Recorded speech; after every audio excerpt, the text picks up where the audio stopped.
What do you make of Putin? He's very smart. He has led Russia very effectively. And because he emerged from the KGB, he understands the U.S., the way the U.S. operates, because we became a security state. We became a state where the CIA has absolutely extraordinary influence, and Putin gets that. And so he really understands how we operate. He doesn't like it, but he understands it. And his background, especially because his background comes from the KGB, his counterpart was the CIA. He does not have illusions about the United States. And I wish I wish we were proving him wrong, but we're not. How influential is the CIA in the operations of the U.S. government? Definitely in many, many places, it is the instrument of regime change. Yes. And the U.S. is the only country in the world that relies on regime change as, I would say, the lead diplomatic, let me put it a different way, not diplomatic, as the lead foreign policy instrument. In other words, most countries, virtually any small country, any middle power country, when it doesn't like another country, it either has to deal with it or it comes begging to the United States to take out that country. And we are the country that makes a living by overthrowing other governments. And that's not a good vocation for us. It almost always ends in disaster, in bloodshed, in continued instability. But that's the job of the CIA. It's half the job of the CIA. The CIA is also an intelligence agency. It collects information and makes analysis, and it gives intelligence findings. And I have no problem with that role at all, although I don't want them to spy on us. But I think that making intelligence findings for the U.S. government is necessary. But being a private army or a hidden force that overthrows governments, that stokes unrest, that puts people in power, that runs covert operations, I'm against it. So if a big part of the CIA's job is taking down leaders of foreign countries, how long before it does that here in the United States? I mean, it doesn't seem unlikely that, like, why wouldn't they do that here? Yeah, probably 61 years ago was their first run at this with President Kennedy. I think it's best guess, not sure, but best guess that this was at least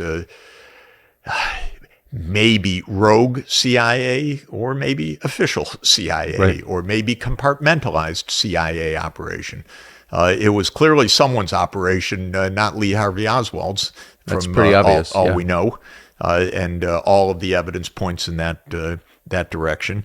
It used to be said, why is the United States the only country in the world that's never had a coup? And the answer was, well, we're the only country that doesn't have a U.S. embassy. Well, of course, we've had a coup. I mean, murdering the president is a coup. But we probably had a coup in broad daylight on November 22nd, 1963. And we never quite got over it. And we never looked into it. On the contrary, we covered it up from the beginning. And drip by drip, evidence comes, including the most recent evidence that magic bullet, which was one of the justifications of the absurd account of a lone gunman, was also debunked by the, I think now 88-year-old Secret Service agent who said, I actually put that bullet from the back of Kennedy's seat in the limousine on the stretcher at Parkland Hospital. So there's so many things wrong with the official. I mean, it's preposterous. Almost nobody believes it or should believe it. But it's also interesting for all that we're discussing. Most likely it was a government coup in broad daylight with a tremendous amount of evidence that it was a conspiracy at a high level. And yet it it passed for the last 61 years without any official practical note of that fact. Do you think that was the last time the CIA tried to influence domestic politics in this country? Well, I'm sure the CIA influences domestic politics all the time in this country, because we know about extensive surveillance operations. But it's interesting, next year will be the 50th anniversary of the Church Committee hearings. Yes. And Frank Church was a very unusual figure from Idaho, a pretty staunch Republican state, and he was a young, gifted patriot whose favorite senator was Bora, a conservative Republican senator. And he was just an upright, very decent person who saw more and more, my God, it's the things we're talking about. Something's not right. People are getting assassinated in other countries. Our government, it doesn't look clean. And one thing after another in a series of events led him to chair the only time a Senate investigative committee actually looked deeply into CIA operations. That was 1975. Fascinating. What made it possible was just a confluence of events. Nixon had resigned. Ford was an unelected president who came from Congress, who didn't want to take on Congress, so he didn't resist Church's investigation, even though his chief of staff, Dick Cheney, was telling him, "Go after this guy. We got to crush this investigation." But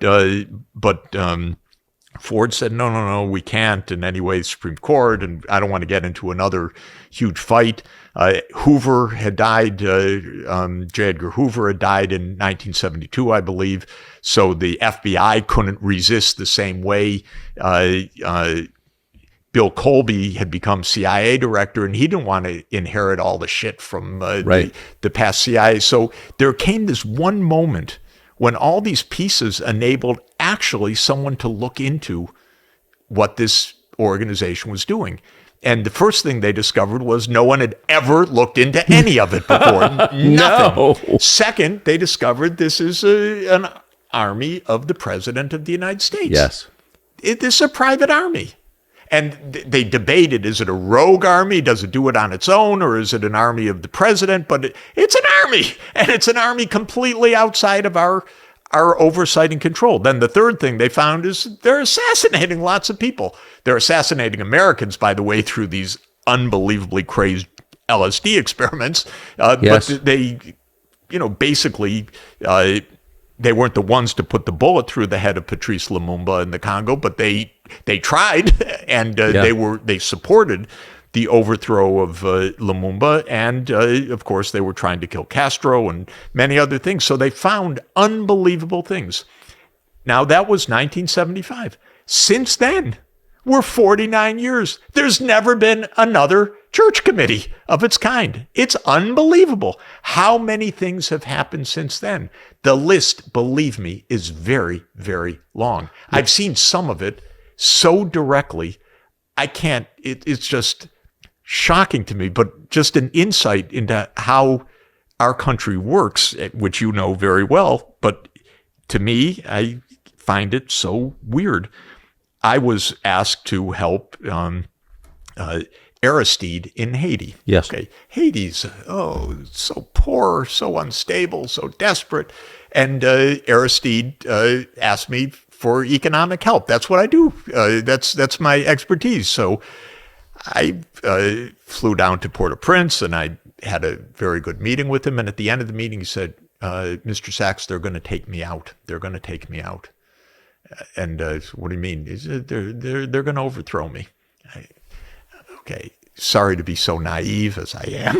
I said, no, we're going to make this work. This is, we're going to make this work. No, they're going to take me out. I said, no, I'm going back to Washington. We're going to help with the Inter-American Development Bank and World Bank and IMF. And, I'm so naive.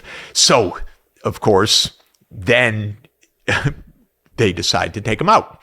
And the way they do it is destabilize the country. So the first thing is close down the IMF, close down the World Bank, close down the Inter-American Development Bank, squeeze, squeeze, squeeze. The next thing is you send in some mercenaries who are going to create trouble, come over the border from Dominican Republic. The last thing was rather remarkable, which was the U.S. ambassador showed up at his door literally one day and said, "Mr. President, you have to flee. We have a plane waiting for you. Otherwise, your life is in danger." And they led him to a plane with an unmarked tail. And 23 hours later, he was in Central African Republic. So this is what's called a coup in broad daylight. Central African Republic. Absolutely. I thought he went to Joburg. I don't know why. No. He went afterwards, but the landing was Central African Republic, if I remember correctly. So what do I do? What can I do? Well, I called up the New York Times reporter on the beat, and I said, "There's been a coup on broad daylight. You got to cover this." The reporter told me, "My editor's not interested."